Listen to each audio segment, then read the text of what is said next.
안녕하십니까. 함재봉입니다. 오늘 한국 사람 만들기 세 번째 강의 시간이 됐습니다. 지난 시간에 제가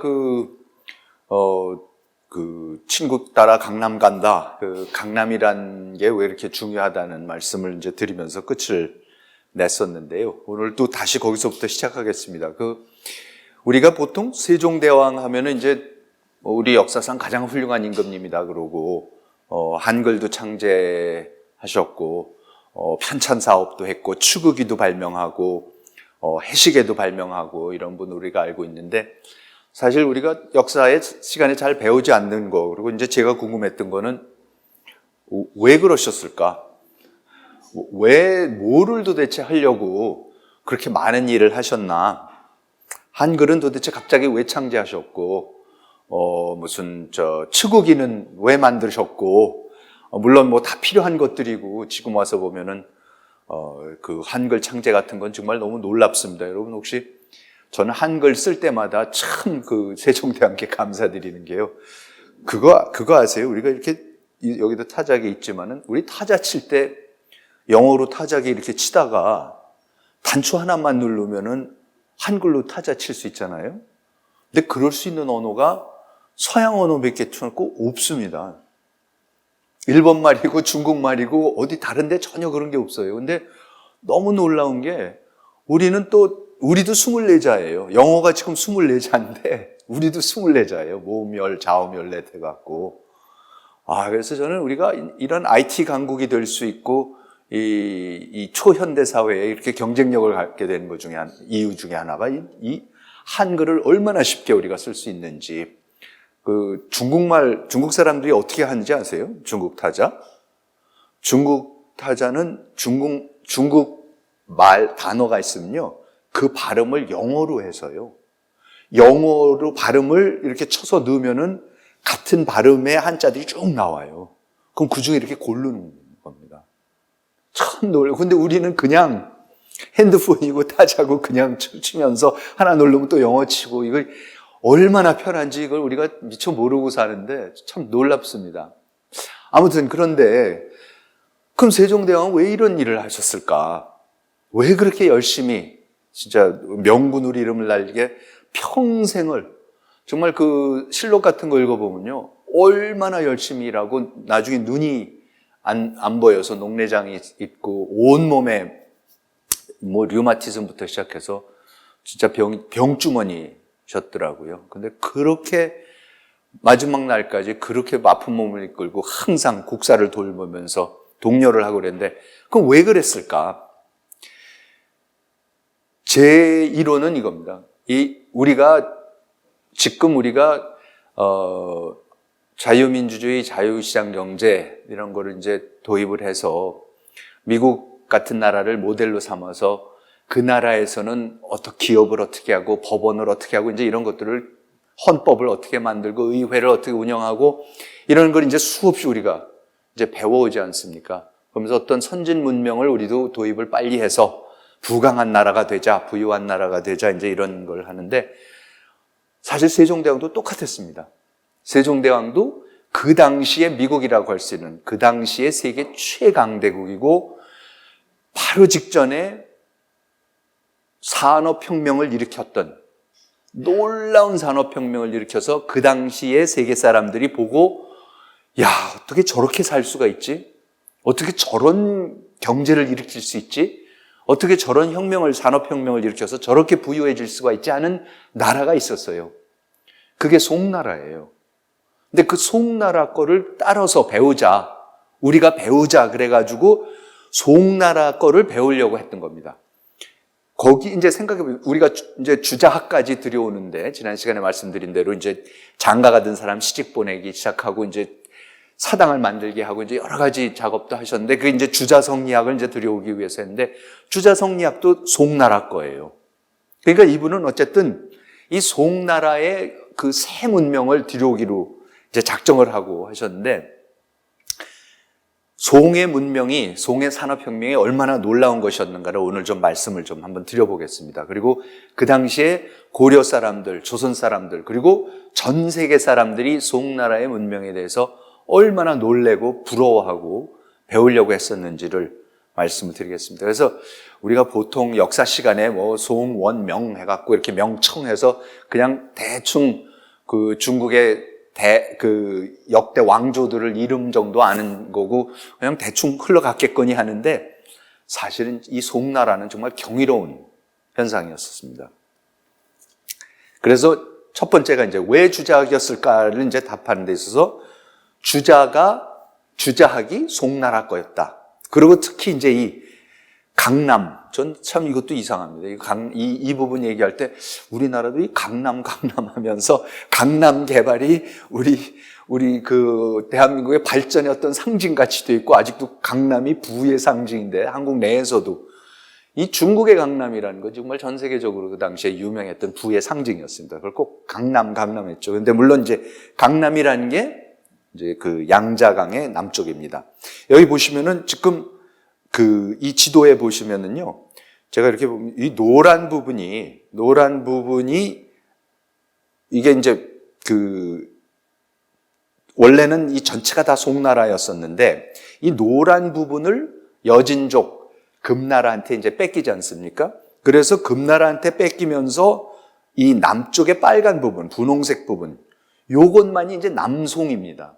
그게 이제 남송이고 주자는 여기에 요쪽 지금 제가 그 빨간 표시해 놓은 고기에서 태어나는 사람입니다. 그러니까 진짜 남쪽 사람이죠. 그런데 여기에 보이는 이 분홍색 부분이 보시면은 지금 위에 황하가 여기에 있는데 요게 이제 쭉 황하가 있습니다. 보통 중국 문명은 황하 유역에서 우리가 났다고 알고 있어요.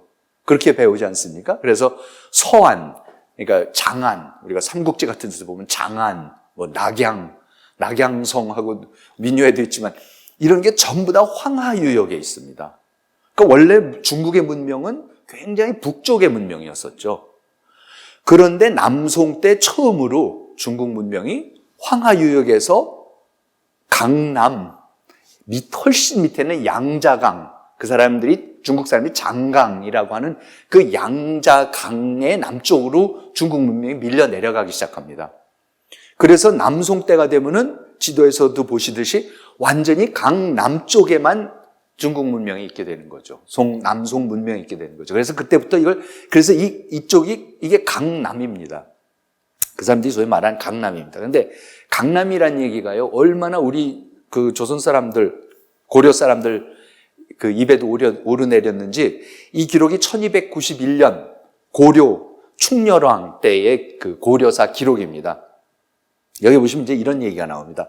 충렬왕 17년 6월에 원나라에서 해도만호 황흥과 장유, 천호 은실과 당세용을 보내 선박 47척에 강남에 쌀 10만 석을 싣고 와서 굶주린 사람들을 진율하게 하였다. 세자가 일찍이 원 황제에게 이르기를 근래의 나라 사람들이 전쟁과 군량 수송 때문에 농사를 짓지 못하여 기근이 들었습니다 라고 하였으므로 이러한 하사가 있게 되었다. 그러니까 이게 뭐냐면요, 전쟁과 군량 수송 때문에 이때가 아마 고려하고 그 원나라 그 군대가 같이 일본 정보를 갔었을 때 겁니다. 그러니까 이 원나라가 쿠빌라이가 그 일본을 정벌하기 위해서 고려에다가 배들을 이제 짓게 하고 여몽 연합군이 일본에 이제 건너가고 사실 거기 가서 이제 실패하죠. 그때 이제 태풍을 만나가지고 큰 태풍을 만나서 여몽 연합군이 이제 완전히 그 패배하는데 좌초하는데 그때 사실 일본의 그 태풍을 일본 사람들이 가미카제라 그러죠. 그러니까 신풍, 하나님이 나타나셔서 하늘에서 신이 바람을 내려갖고 배들을 이제 완전히 그 여몽연합군을 깨트렸다. 그래서 이제 그때 가미카제라는 게 나오고 2차 대전 때 미국 함대가 일본을 향해서 가니까 그때 일본 사람들이 여몽연합군 때 가미카제가 나타났듯이 다시 한번 가미카제가 나타나서 이 미국 함대를 깨트려 달라 그래갖고 이제 그 사람들이 이제 젊은 군인들이 전투기를 타고 가갖고 그냥 그 미국 함대에 받아버리는 그런 자살 공격을 하면서 이제 우리가 가미카제로 알겠는데 아무튼 이때 이제 이 가미카제가 나오는데요. 그러니까 그때에 이제 고려 사람들을 잔뜩 동원을 해갖고 이제 그 침공을 하고 이제 그랬고 기근이 들고 그러니까 이제 고려가 완전히 이제 힘이 빠져가지고 힘들어 있는 상황에서 그때 이제 원나라 세조, 바로 쿠빌라이입니다. 원세조라는 게 쿠빌라이 칸입니다. 쿠빌라이가 강남의 딸 10만석을 보냈다. 자, 그런데 사실 저는 이때가 굉장히 고려 사람들이 놀랐을 거예요. 왜냐하면 고려의 주식이 쌀이 아니었었습니다. 사실 중국의 강북도 쌀이 주식이 아니었습니다. 왜냐하면 천천히 말씀드리겠지만 쌀이라는 건요, 굉장히 물이 많아야 되고, 그리고 장마가 아주 긴 데서만 됩니다. 물이 항상 있어야 되는 데인데, 중국의 강북도 사실 쌀 농사가 잘 안 되고, 그리고 한반도에서 사실 쌀 농사가 잘 안 되는 겁니다. 아무튼 그건 이제 조금 이따 말씀드리고요. 그래서 이때에 이 강남미라는 게 들어왔을 때에 고려 사람들이 아마 처음으로 정말 놀라운 흰 쌀밥을, 그러면서 강남이라는 데가 도대체 어떤 데인데 이렇게 좋은 음식들이, 그 곡식이 나오는지 아마 느꼈을 겁니다. 그래서 이제 제가 지난 시간에도 잠깐 말씀드렸지만 흥부가를 보면요, 흥부가에 그렇게 강남 얘기가 나오죠. 그러니까 제비가 다쳐서 떨어진 다리가 부러져서 제비 새끼 다리를 이렇게 그 흥부가 묶어주면서 치료하면서 그 흥부가에 이런 귀전이 나옵니다. 부디 죽지 말고 살아 멀고 먼 만리 강남을 평안히 잘 가거라. 그래서 실제 제비가 나중에 그 겨울이 되니까 강남에 가서, 그렇죠? 강남에 가서 거기서 박씨를 물고 와서 이제 흥부가 부자가 되는, 그것만 보더라도 뭡니까? 벌써 강남이라는 것은 부의 상징이었습니다. 강남에 가서는 박씨만 물고 와도 그런 엄청난 부가 생긴다라는, 그러니까 조선 사람 머리에도, 고려 사람, 조선 사람 머리에 이 강남이라는 것은 정말 부의 상징이었습니다. 그래서 이제 친구 따라 강남 간다라는 말도 나왔고, 우리가 강낭콩 하는 것도 이것도 다 강남콩입니다. 이 중국의 강남에서 나오는 거를 우리가 그때 고려 말부터 이제 받아보면서 우리가 느꼈던 겁니다. 근데 사실 조선에서만, 고려나 조선에서만 이렇게 중국의 강남이 놀라웠던 게 아니라, 여러분 마르코폴로 기억나시죠? 동방견문록이라는 이 마르코폴로가 쓴 책을 우리가 이제 많이 배웠지만, 마르코폴로가 바로 송나라 바로 다음인 원나라 때, 지금 말씀드렸던 원세조 쿠빌라이 때에 중국을 간 사람입니다. 그래서 베네치아의 상인인데, 베네치아의 상인이 중국에 가서 1275년부터 1292년까지 무려 17년간을 중국에서 삽니다.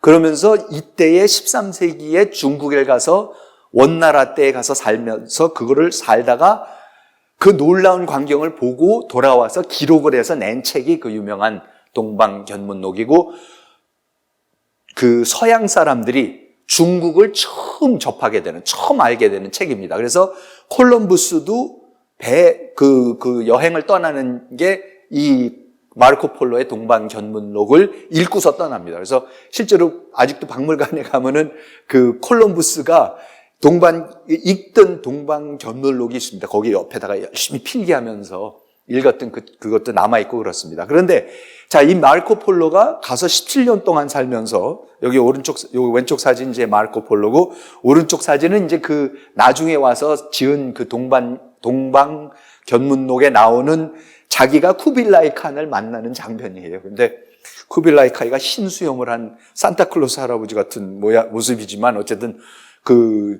나름대로 그 당시에 영화를, 쿠빌라이 영화를 이제 그리려고 굉장히 애를 썼었습니다. 자, 그런데 이때에 마르코폴로가 보고 온 것만 하더라도요, 몇 가지만 말씀드릴게요. 마르코폴로가 갖고 온 그 여러 가지 중에 하나가 요 도자기를 갖고 왔습니다. 이 실제로 마르코폴로가 가져왔다는 도자기입니다, 이게. 그래서 지금 이탈리아에 이 박물관에 전시가 돼 있는데요. 저는 이걸 보고 처음 알았는데, 우리 영어로 도자기를 폴슬렌이라 그래요. 포설린 이러거든요. 포설린이라고 그러는데, 도자기를.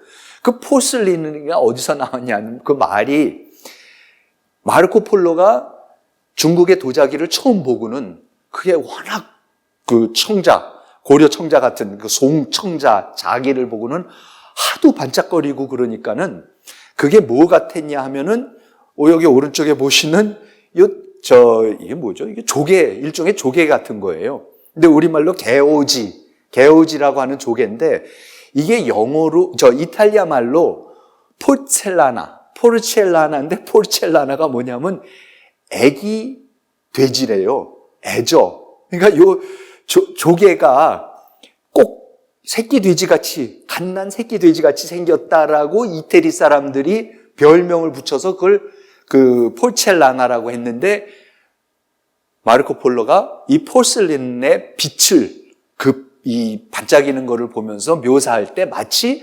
포르첼라나와 같은 빛이 난다라고 묘사를 하는 바람에 그때부터 유럽 사람들 입에 붙어서 포르첼라나 하던 게 포슬린 해갖고 지금은 아예 그 도자기란 말 자체가 포슬린이 됐습니다.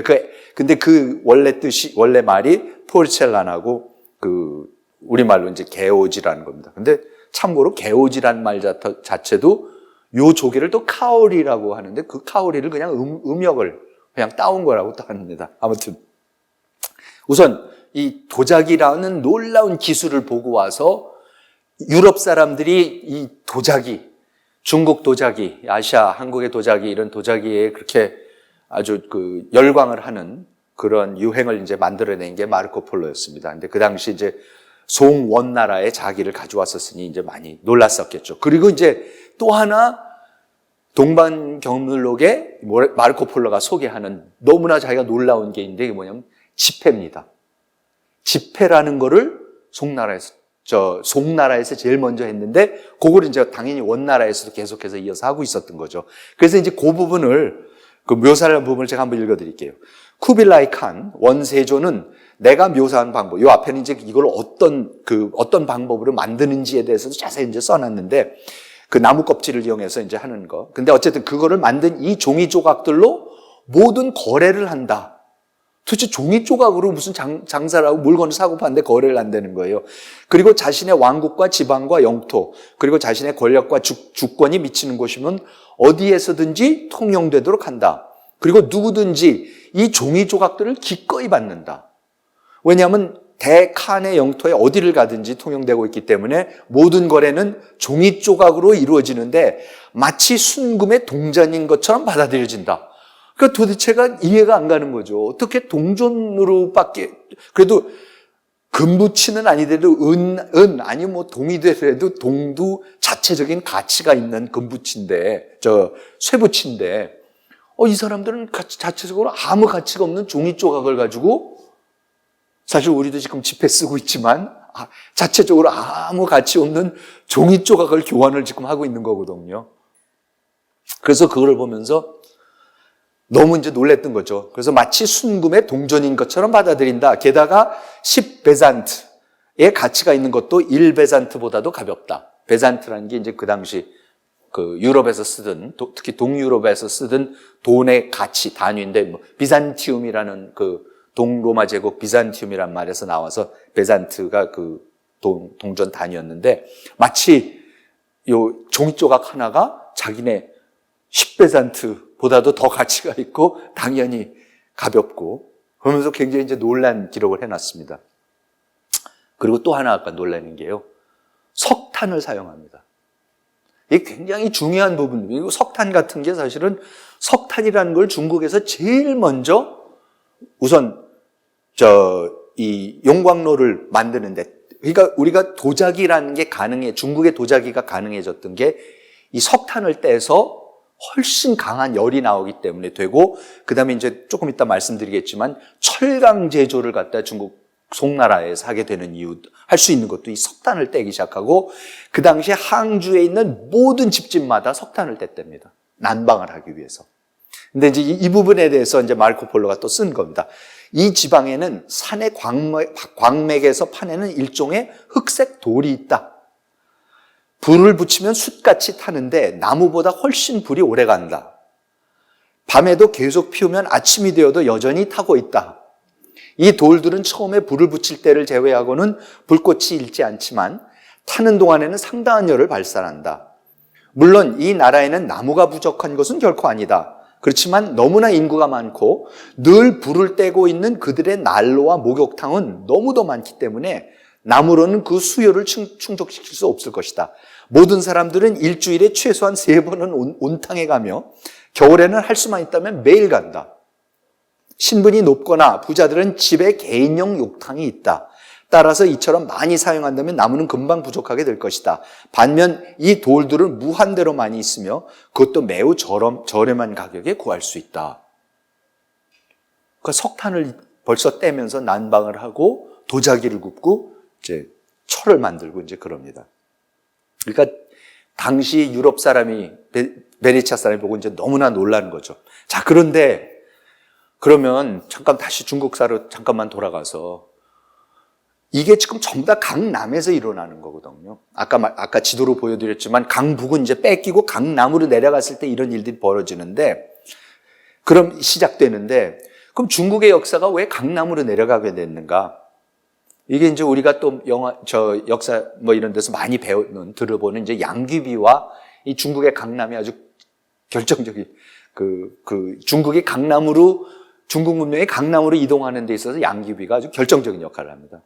다름이 아니라 이제 여기 그림 보시면 이게 이제 맨 왼쪽 사진이 양귀비가 이렇게 말에 오르고 있는, 그리고 사람들이 이렇게 부축하고 있는 이제 그 그림이고요. 가운데가 이제 당현종입니다. 당현종이 개원의 치라 그래서 47년간인가 통치를 하면서 당나라가 최고의 영화를 누리는, 그래서 아직도 개원의 치 그래서 그 연호를, 현종의 연호가 그랬는데, 아마 당현종이 나중에 청나라 때 강희제가 60년 통치하기 전까지는 중국 역대 황제 중에서 가장 오래 통치를 했던 사람인데, 이 사람이 그렇게 통치를 잘했는데 말년에 어떻게 됩니까? 말년에 양귀비라는 후궁한테 이제 빠져서 문제가 생기죠. 아주 큰 문제가 생깁니다. 무슨 문제가 생기냐면 양귀비를 이제 그 후궁을 제일 이제 사랑하게 되는데, 이 양귀비가 그 당시에 현종이 그렇게 통치를 잘할 수 있었던 게 그 밑에 굉장히 훌륭한 수상이 있었어요. 그 수상이 계속해서 잘 통치를 해줬기 때문에 그 사람하고 의논하면서 현종이 역사에 남을 훌륭한 통치를 했었는데, 그 재상이 죽은 다음에 그 다음에 재상직을 누구한테 주냐 하면은 이 양귀비의 사촌 오빠한테 줘요.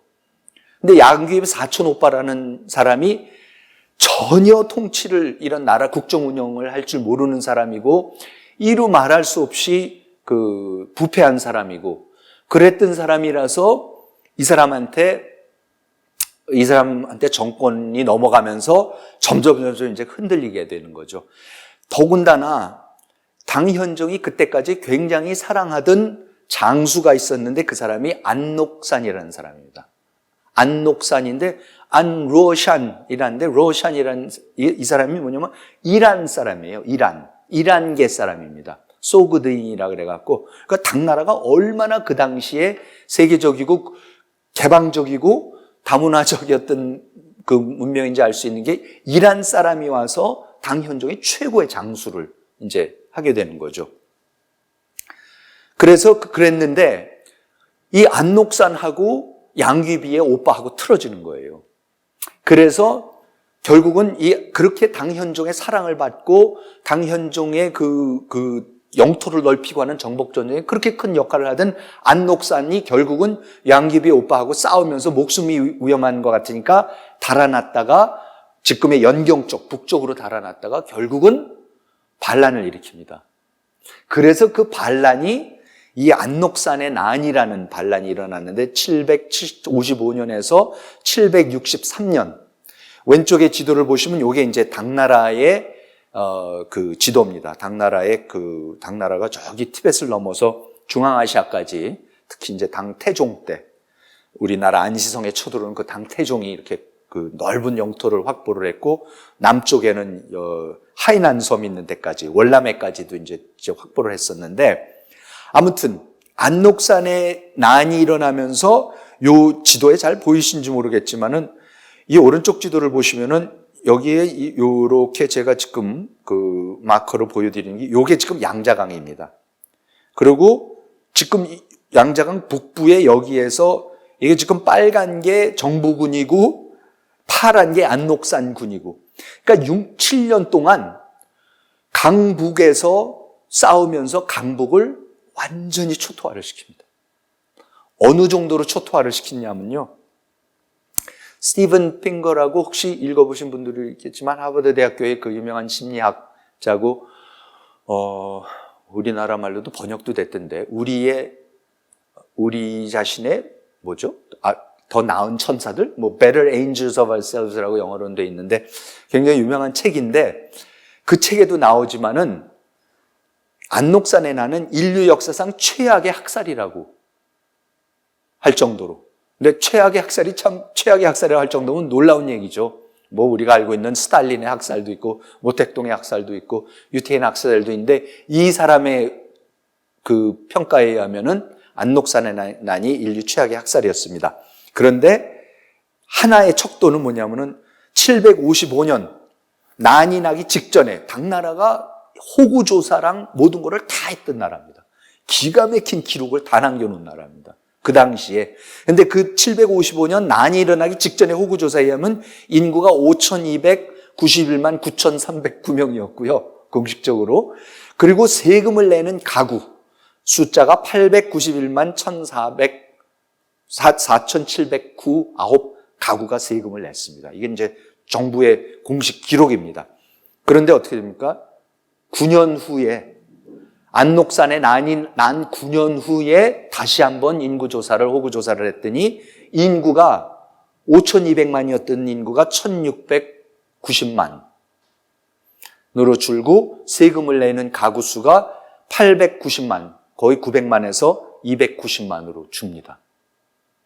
그러니까 물론 이게 우선 진짜 그대로 그 사람들이 다 4천만 명 정도가 죽었다라기보다는 많이 죽기도 엄청나게 많이 죽었지만 우선 기록도 다 없어졌을 거고, 전쟁통에 모든 정부 관청들이 다 불타버리고 그러니까 사실 기록 자체도 없어져 버리는 거고, 아무튼 그래서 이 안녹산을 겪고 난 그 당나라라는 게 완전히 예전의 당나라가 아닙니다. 그렇게 그 영화를 누리던 당나라가 어떻게 보면 양귀비 때문에 그 경국지색이란 말이, 나라가 기울어지게 하는 그 지색이란 말이 진짜 여기 양귀비에 정확하게 저기 되는 겁니다. 자, 그러니까 이 강북으로부터 중국에서 그래도 좀 그 영향력이 있고 돈도 있고 재력도 있고 하여튼 뭐래도 조금 있는 사람은 물론이고 모든 사람들이 어떻게 했습니까? 전부 다 강남으로 도망을 가는 거죠. 강북에서 이 전란이 일어나고 끝난 다음에도 완전히 초토화가 됐으니까 이때부터 중국 문명이, 황하유역의 문명이 갑자기 강남으로 확 내려오기 시작합니다. 그래서 내려오기 시작하면서 이제 처음으로 강남을 개발해야 돼요. 그러니까 여러분들, 중국의 강남이라는 건 양자강 밑에는 사실은 아무것도 없었습니다. 송나라 때 처음으로 개발이 되는 겁니다. 그러니까 당나라 때에 처음으로 강남을 본격적으로 점령을 하고, 강남 쪽에는 아무것도 없었어요. 그러니까 이렇게 생각하시면 돼요. 여러분, 삼국지, 저는 이제 삼국지를 하도 많이 읽어요. 삼국지에 보면은 제갈량이 송나라에 가서 총나라로 자꾸 남벌을 떠납니다. 남쪽으로 정보를 떠납니다. 그러니까 저기 동쪽으로는 이제 위나라도 있고 오나라도 있고, 그러니까 남쪽으로 내려가 갖고 영토를 넓히고 그러려고 자꾸 남벌을 여러 번 가죠. 그래서 남벌을 갔다가, 근데 남벌 가는 부분이 나오는 장면을 보시면은 항상 이상한 사람들이 나와요, 거기에. 그 밀림 속에 괴상한 토인들이 있고, 거북이 등을 갖다가 갑옷으로 쓰고 있는 이상한 토인들 같은 사람들이 있고, 그리고 항상 열대병들이 있고, 그래서 거기 가서 어렵게 그 원정을 하고 돌아오고 하는 그런 모습들이 보이는 그런 장면들이 나오는데, 사실 양자강까지만 알았지 양자강 이남 쪽은 전혀 개발이 안 된답니다. 그러니까 중국의 역사가 송나라 때부터 이후는 사실은 강남 개발의 역사입니다. 쭉 강남을 개발해서 남쪽으로 내려오는 역사고, 아까 말씀드린 대로 중국의 그 역사가 강남 그 문명의 중심이 이제 강남으로 내려오는 겁니다. 오른쪽에 이 지도가 그냥 참고로 여기 쭉 한 게 이게 대운하입니다. 중국의 대운하예요. 그러니까 요 맨 끝 위가 북경이고요. 대운하가 쭉 내려와서 여기 항저우에서 끝납니다. 그러니까 남쪽의 항주에서 시작을 해서 남송의 수도인 항주에서 시작해서 양자강을 지나서 회하를 지나서 여기 황하까지 연결을 시켜주는 거죠. 그러니까 양귀비가 장안에 앉아 있으면, 장안이라는 게 저쪽 서쪽입니다. 지금 시안이면 서쪽입니다. 서쪽이면요, 양귀비가 그렇게 그 리치를 좋아했다지 않습니까? 리치낫이라는 게 그 중국집에서 요새 많이 주는, 후식으로 주는 리치낫인데, 그 리치낫이 강남에서만, 열대지방에서만 납니다.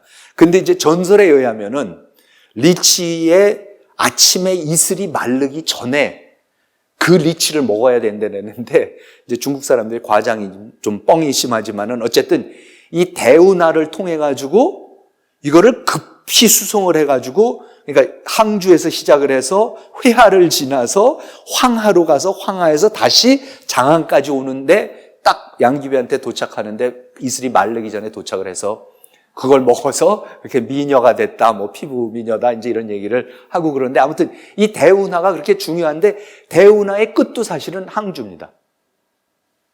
근데 이제 그러니까 남쪽에서 굉장히 좋은 음식과 과일과 풍족한 것이 많이 나는 건 줄은 알았는데, 그거를 아직 중국의 문명이 황하강 북쪽에 있었으니까, 중원이라는 것 자체가 북쪽이죠. 중원이 황하유역이 중원입니다.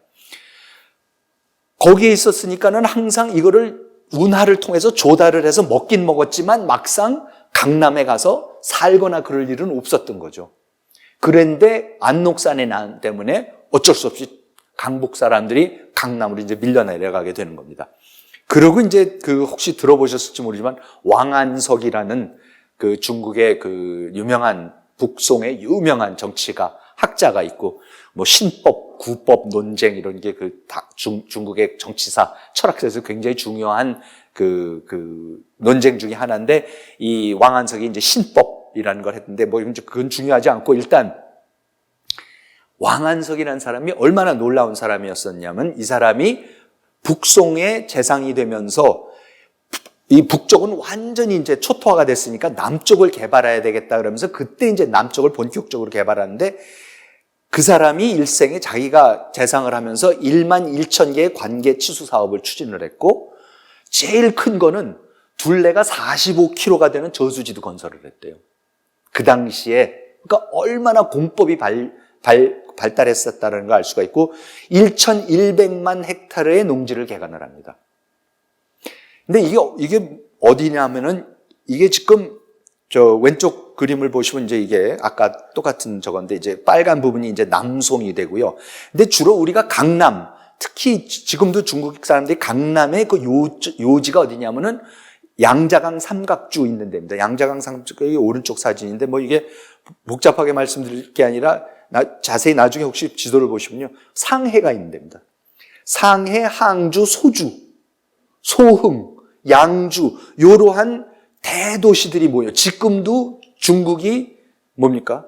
중국 정부가 가장 자기네 그 경제 성장의 상징으로 키우는 데가 상해 아닙니까? 푸동항 있고 거기 그쪽입니다.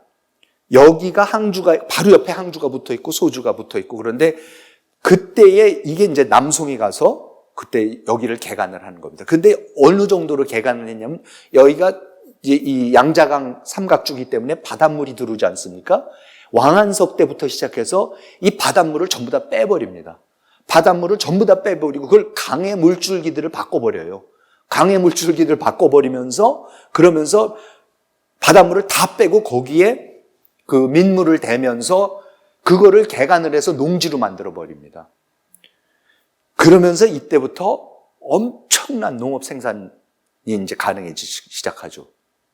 그래서 이때에 처음으로 강남 농법이라는 게 나옵니다. 근데 강남 농법이 뭐 여러 가지가 있지만 가장 핵심이 뭔지 아세요? 이양법입니다. 여러분, 이양법이 뭔지 아세요? 이양법이 말이 어려워서 모내기 하는 겁니다.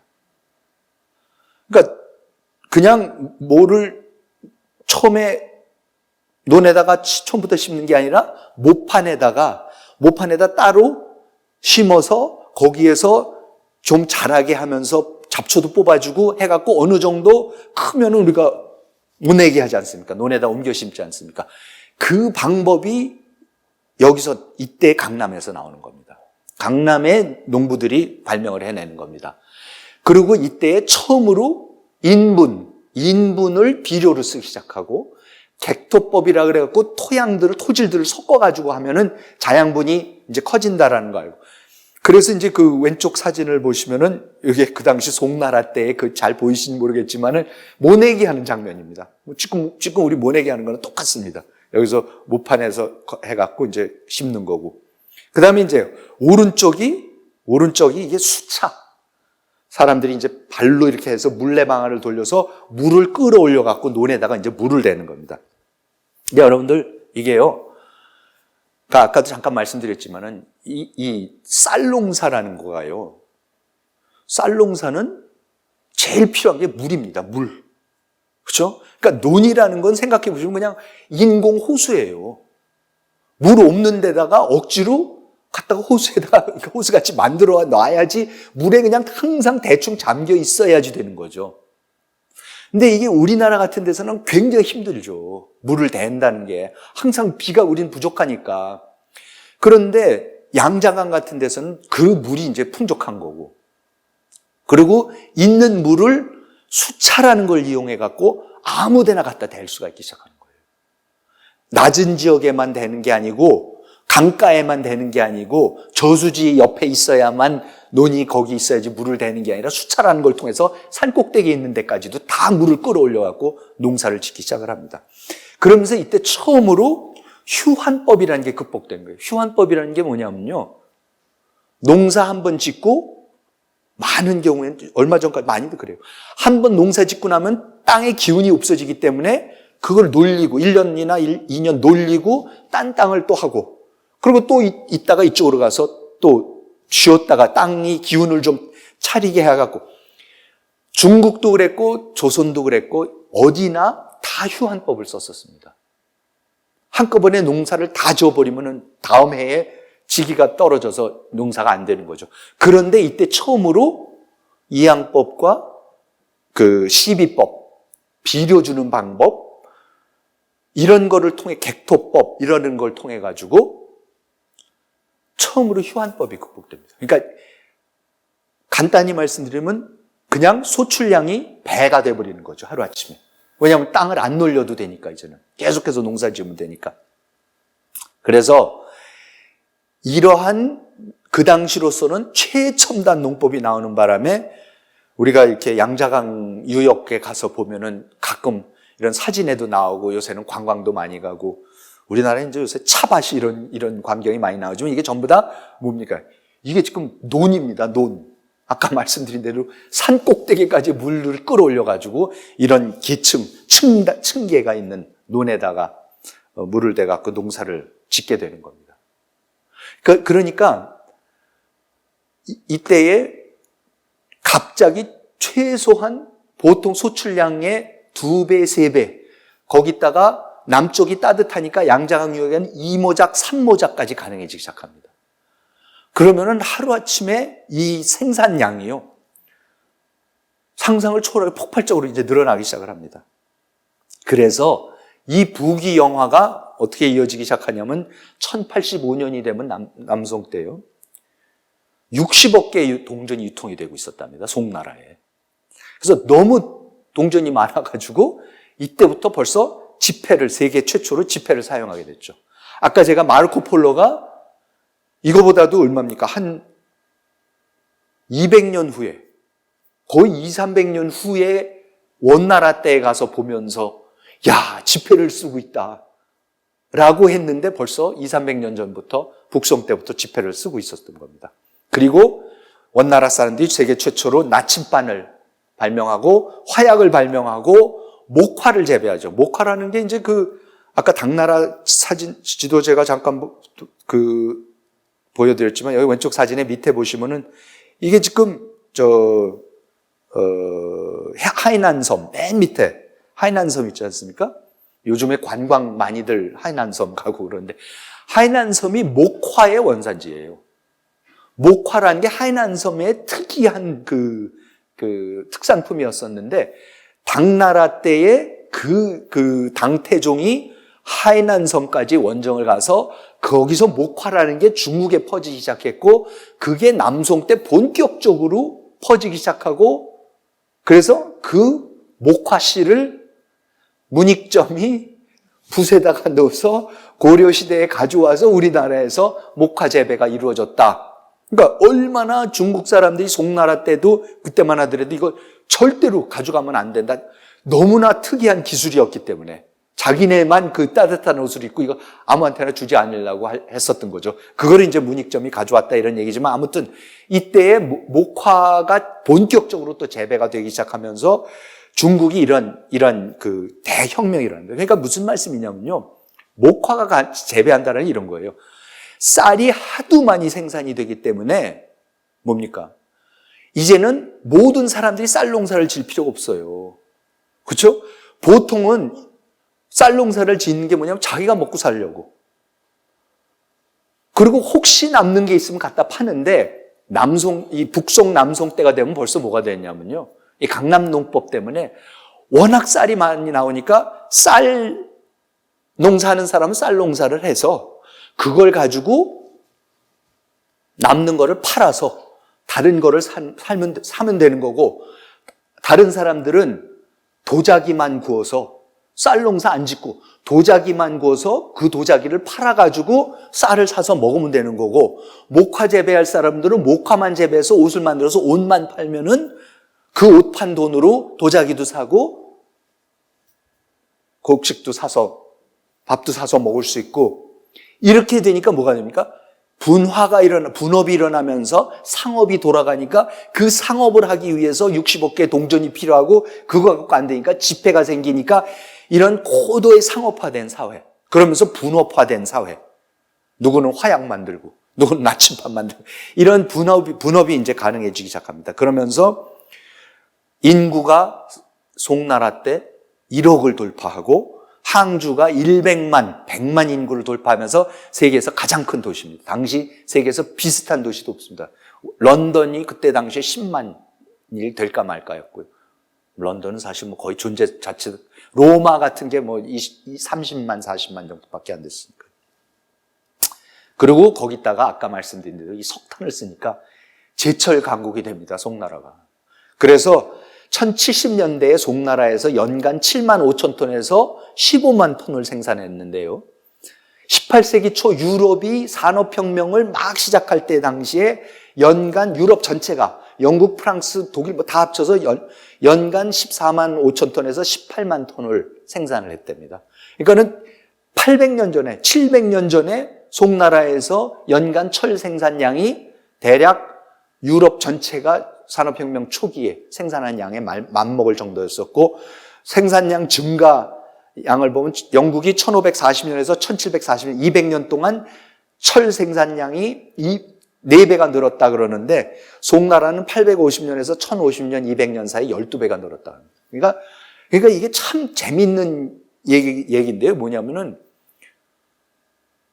사실 경제사학자들한테 가장 재미있는 미스테리 중에 하나가, 자, 그러면 송나라가 17세기, 18세기, 19세기 유럽의 산업혁명에 맞먹을 정도의 산업화를 다 했어요. 거기서 제철도 나오고 석탄 떼고 하여튼 화폐 경제에서 상업화가 다 이루어지고 분업화 이루어지고 했는데, 왜 중국의 송나라의 산업혁명은 우리가 알고 있는 이런 자본주의 혁명, 산업혁명으로 전 세계적인 산업혁명으로 이어지질 않고 그게 끊어지고 왜 유럽 거는 계속 갔느냐. 이게 사실 굉장히 재미있는, 역사에 있어서 재미있는 문제입니다. 근데 그럴 정도로 송나라의 이 산업혁명이 놀라운 현상이었었습니다. 그래서 이제 여기 그 당시에 나오는 것 중에 화약, 왼쪽에 보이는 이 활과 화살이 이게 화약으로 발사하는 겁니다. 송나라의 군대가 갖고 있었던 무기입니다. 그 밑에 거는 이제 다량 다발 발사기, 화약으로 쏘는 그 화살, 다발 발사기. 중간이 이제 세계 최초의 나침판. 오른쪽이 여기에 이제 송대에 쓰던 아까 말씀드린 그 지폐를 찍어내던 그 목판입니다. 그리고 이러한 그 산업화를 이용을 해서 세계 최강의 무역 강국이 됩니다. 송나라가. 그래서 그 당시에 실론, 보르네오, 자바, 인도, 메카, 이집트, 바그다드, 아만, 시칠리아, 모로코, 탄자니아, 소말리아, 일본, 고려를 포함해서 전 세계 50여 개국과 끊임없이 무역을 했습니다. 그러니까 그 당시에 우리나라하고도 고려하고도 그렇게 많이 오가면서 뭐 청자도 들어오고 뭐 여러 가지 그 송나라의 문물이 들어오는 거죠. 그러면서 죄송합니다. 진짜 송나라의 영화라는 게 정말 놀라운 그 상업화된 도시. 그러니까 우리가 보통 중국 자금성 같은 것도 지금 가면 이렇게 벽으로 성곽으로 꽉꽉 막혀 있고 우리 도성도 성으로 막혀 있고 그런데 항주 같은 데 가보면 성곽이 없습니다. 그냥 열려 있는 도시입니다. 한없이 팽창해 나가는 도시고 신분이란 이런 게 상관없이 다 섞여서 사는 거고 엄청난 시장들이 있습니다. 그래서 송나라 때 그림들을 보면 제가 그림이 하도 이 길어서 여기 어떻게 사진에 담을 수가 없어서 요 일부분만 가져왔는데 진짜 여기 이쪽에 가면 약국 있고 저쪽 가면 음식점들이 있고 저기 가면 놀이공원이 있고 지금의 우리가 알고 있는 도시라는 게 그대로 이미 항주 때, 남송 때에 다 그때 이미 구현이 되고 있었죠. 중간에 뭐 이런 대표적으로 송나라의 자기고 오른쪽은 이제 산수와 이런 것들이 우리나라에도 굉장한 영향을 끼치게 되는 이제 송나라의 문물이 들어오게 되는 거고요. 요건 제가 하나 그냥 동경몽화록이라고 이게 북송대 사람인데 맹원로라는 사람인데 성은 맹씨고 원로는 이제 나이가 들었다 원로라는 뜻인데 이 양반이 북송이 멸망해서 개봉이 수도였었는데 북송의 수도는 개봉이었었는데 남송으로 내려와서 살면서 말년에 자기가 북송에 살았을 때에 개봉에서 살았을 때 우리가 얼마나 호화스럽게 살았다, 잘 살았다라는 거를 자기 기억을 더듬어서 그 동경, 그게 이제 개봉을 동경이라고 사람들이 그랬어요. 동경몽화록, 꿈속에서 보이는 그 얘기인데 아예 번역이 돼서 나왔습니다. 오늘 이렇게 두꺼운 책인데 이제 그 중에 그냥 시장에서 이 음식가의 아주 일부분만 제가 그냥 가져왔는데 이런 겁니다. 주장문을 나와 곧바로 가면 용진교가 나왔다. 주교에서 남쪽으로 가면 길거리에서 수반, 삶은 고기의 일종인 오육과 건포를 팔았다. 옥루 앞에서는 오소리 고기와 들려고기, 닭고기 포를 팔았다. 매시내와 녹시내 가게에서는 거위, 오리, 닭, 토끼의 간과 폐, 장어와 만두, 닭껍질, 콩팥과 닭 으깬 것을 팔았는데 이런 음식들의 가격은 각각 15문을 넘지 않았다.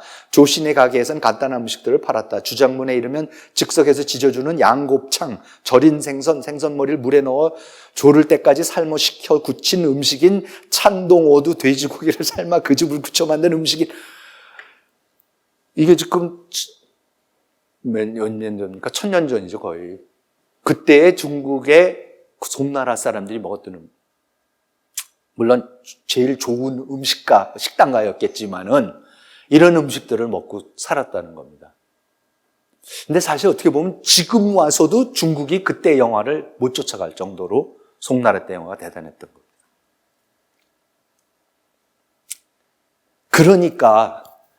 그러니까 이제 고려 사람들이 이미 이걸 봤었죠. 그러니까 고려 사람들이 얼마나 이걸 가져오고 싶어 했겠습니까?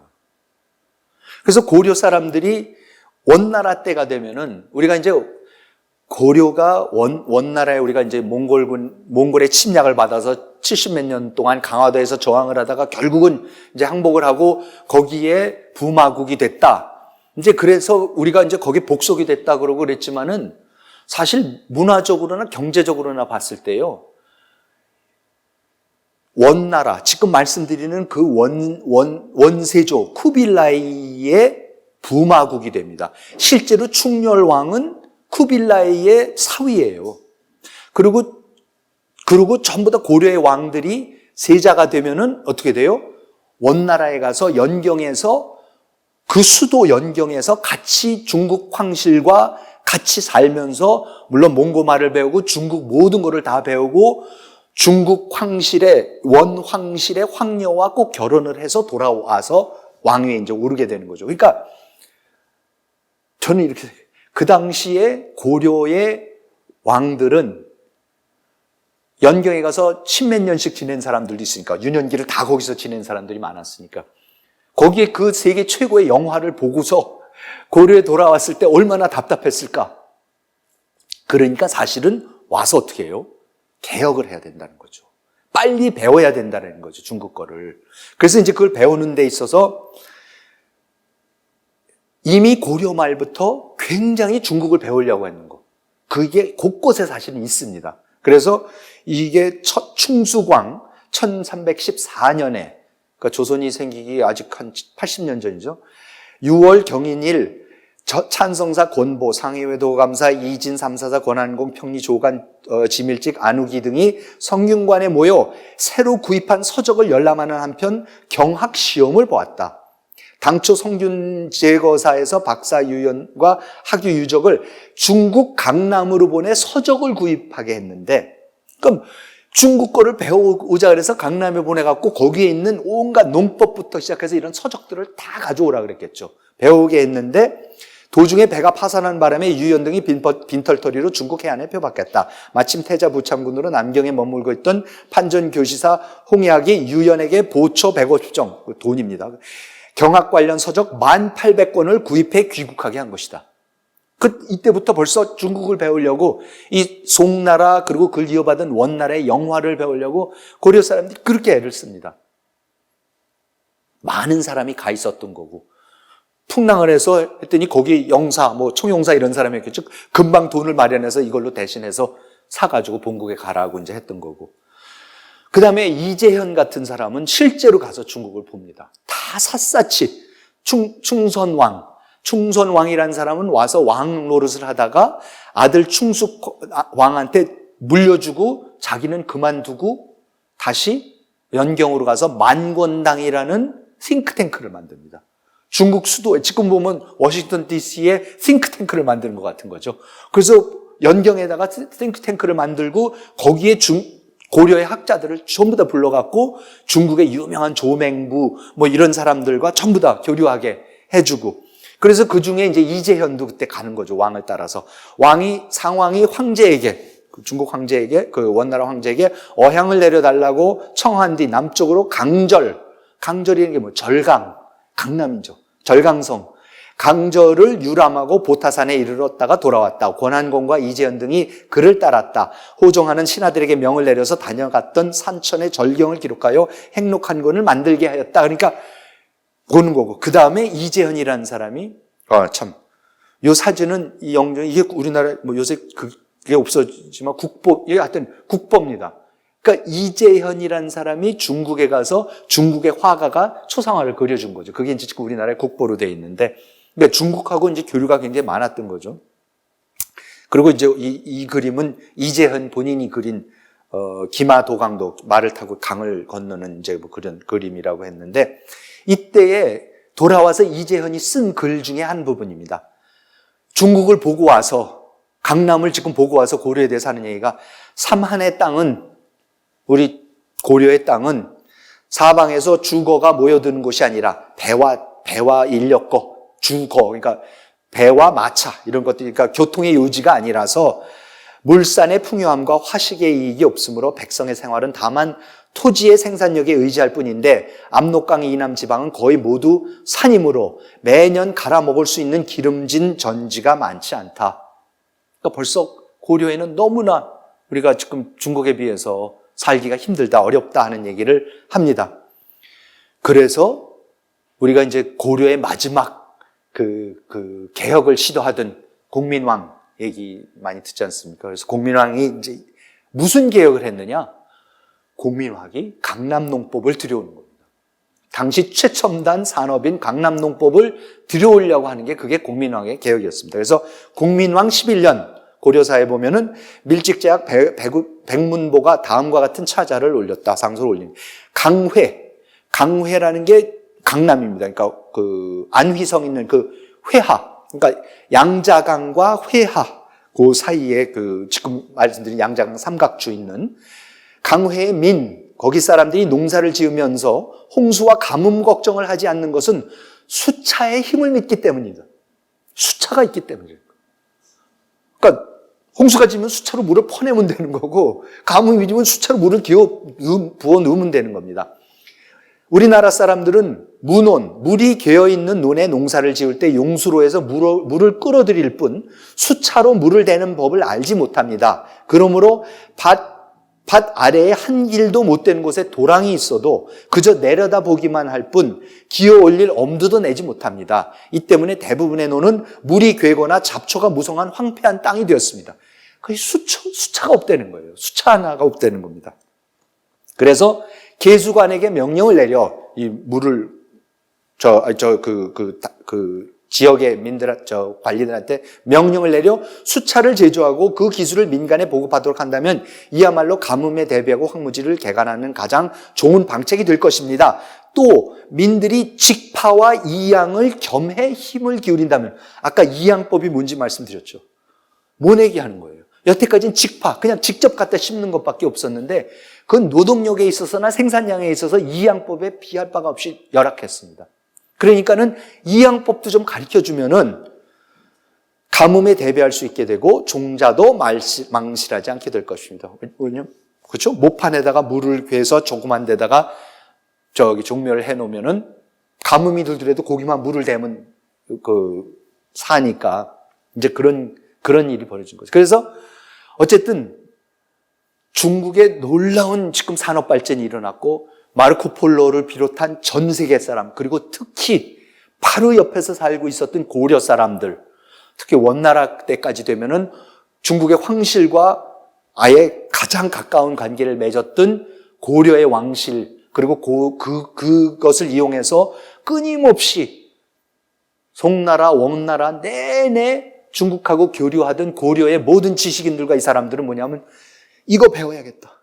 이거 빨리 배워야겠다. 수차 들여야겠다. 이양법 들여야겠다. 빨리 이걸 배워야겠다라고 그렇게 애를 쓰는 겁니다.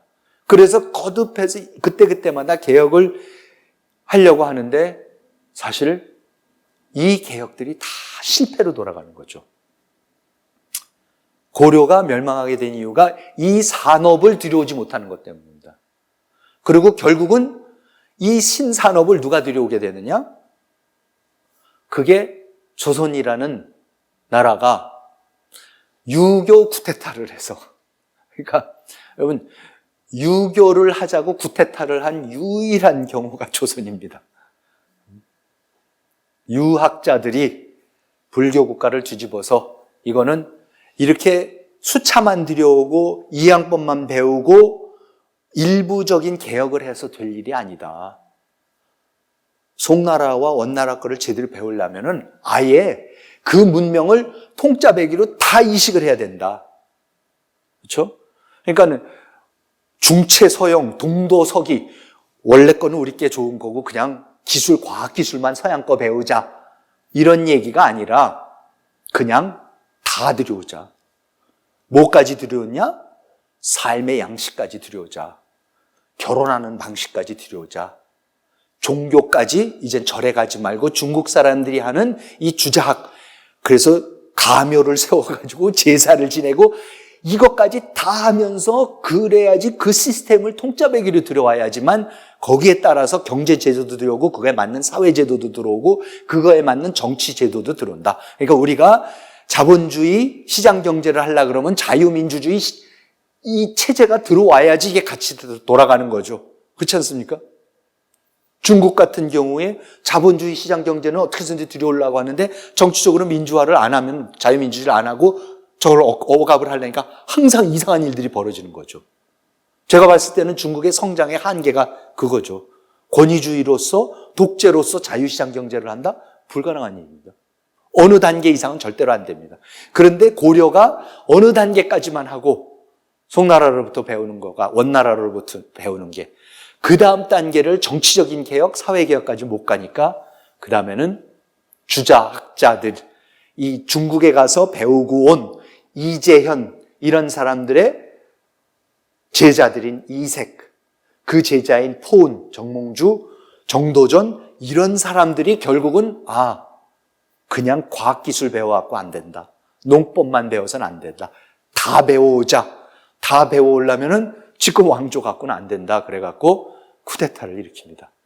그래서 쿠데타가 일어나면서 조선이라는 나라를 주자성리학에 기반한 나라를 만들고, 그리고 이제 세종이라는 사람이 나와가지고 그 주자성리학적인 질서와, 제가 다음 시간에 말씀드리겠지만 바로 이 강남농법을 들여오려고 또 얼마나 세종이 애를 쓰는가. 그러니까 우리가 역사를 볼 때에 그냥 막연하게 왕조가 바뀌는 것도 아니고, 그냥 뭐 지네끼리 뭐 세력 다툼이 일어나서 그런 것도 아니고, 종교가 괜히 바뀌는 것도 아니고, 항상 뭔가 더 좋은 문명을 향해서 가려고 하고 그게 실패할 때가 있고, 그걸 위해서는 때로는 이러한 쿠데타 같은 게 일어나서 완전히 새로운 기존의 거를 진짜 싹 바꿔버리고, 그 과정에서 어떤 사람들은 옛날 거 그래도 유지해야 되지 않겠냐고 항상 하는 사람들이 있고, 어떤 사람들은 바꿀 거면 다 바꿔야 된다, 과감하게 해서 완전히 또 뜯어고치지 않는 개혁가들이 있고, 그런 싸움은 어느 시대나 일어납니다. 지금 대한민국에서도 바로 그런 똑같은 싸움이 일어나고 있는 겁니다. 우리 거를 얼마나 유지해야 되느냐, 싹 다 갈아서 서양 거를 근데 이걸 받아들여 왔냐는 똑같은 논쟁이 벌어지고 있어요. 그래서 제가 이 복잡한 너무 오랜만에 역사 시간, 고등학교 역사 시간이고 처음으로 들어보신 분들이 많으시겠지만은, 이 송나라 이런 얘기 말씀드리는 게요, 사실은 차차 말씀을 더 그때마다 드리겠지만, 지금 우리가 겪고 있는 하고 그대로 한번 비춰보시라는 겁니다. 우리가 자유시장 경제, 산업 경제를 어느 정도까지는 들어올 수가 있었죠. 근데 그거를 위해서는 사실 그냥 그 과학기술만 배워가고 될 일이 아니죠. 진짜 모든 게 바뀌어야 돼요. 그러니까 그 사람들은 절에 가던 사람들이 이제 제사를 지내게 됐고, 장가 가던 사람들이 이제 시집가게 됐고, 그런 엄청난 변화를 겪으면서까지 이 새 문명을, 새 정치, 경제, 사회, 문화, 철학, 사상을 송두리째 들여와서 더 번영하려고 했던 거고, 지금 우리가 지난 100년 동안 벌이고 있는 이 투쟁이, 이 노력이 바로 이 서양의 근대 문명이라는 자유민주주의 자유시장 경제라는 이 문명을 가서 본 수많은 사람들이 보고, 와, 어떻게 이럴 수가 있는가? 이걸 어떻게 들여와야 하느냐라는 과정에서 이제 어디까지 바뀔 거고, 뭐를 바꿔야 할 거고, 어느 정도로 지독하게 바꿔야 되는 거고 하는 데 있어서 우리가 끊임없이 부딪히고 논쟁하고, 때로는 멈칫거리고 때로는 놀라운 속도로 또 나가기도 하고, 그러면서 지금 역사가 전개가 되고 있습니다. 그런 의미에서 저는 역사가 반복이 되는 거고, 그래서라도 저는 이 부분을 꼭 말씀을 드렸고, 여러분들이 꼭 아셨으면 좋겠어서 말씀을 드렸습니다. 그래서 다음 시간에는 이제 6.25 쿠데타까지 인류 역사상 유일무이한 6.25 쿠데타로 집권한 세력이, 조선이라는 나라를 만든 세력이 그럼 어떤 개혁 작업을 그럼 추진해 나갔나, 그 부분을 또 말씀드리는 걸로 하고 오늘 강연은 마치도록 하겠습니다. 감사합니다.